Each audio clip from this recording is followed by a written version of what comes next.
عن أبي هريرة رضي الله تعالى عنه قال قال رسول الله صلى الله عليه وسلم إن الله تعالى يقول ابن آدم تفرغ لعبادتي أملأ مدرك غنى وأسد فقرك وإلا تفعل ملأت يدك شغلا ولم أسد فقرك।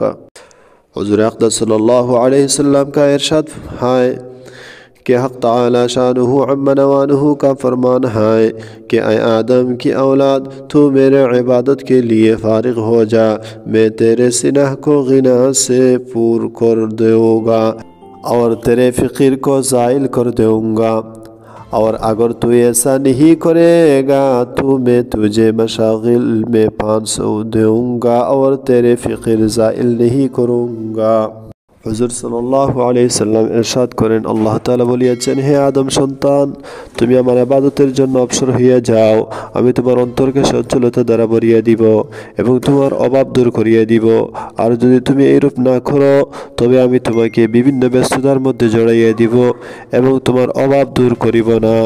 এক হাদিসে হুজুর সাল্লাল্লাহু আলাইহি ওয়াসাল্লাম ইরশাদ করিয়াছেন,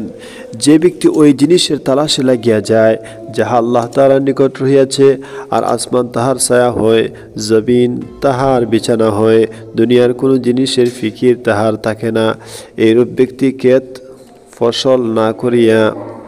রুটি খাইবে, বাগান না লাগাইয়া ফল খাইবে, আল্লাহর উপর তাহার তাওয়াক্কুল হয়, আল্লাহ তাআলার সন্তুষ্টির তালাশে লাগিয়া থাকে, আল্লাহ তাআলা 7 আসমান ও 7 জমিনকে তাহার রুজির জিম্মাদার বানাইয়া দেন। উহারা সকলে তাহার রুজি পৌঁছাইবার জন্য চেষ্টা করিতে থাকে, তাহাকে হালাল রুজি পৌঁছাইবার ব্যাপারে ত্রুটি করে না, ফলে সে নিজের বেহিসাব রুজি পূর্ণ করিয়া লয়। দুররে মনসুর।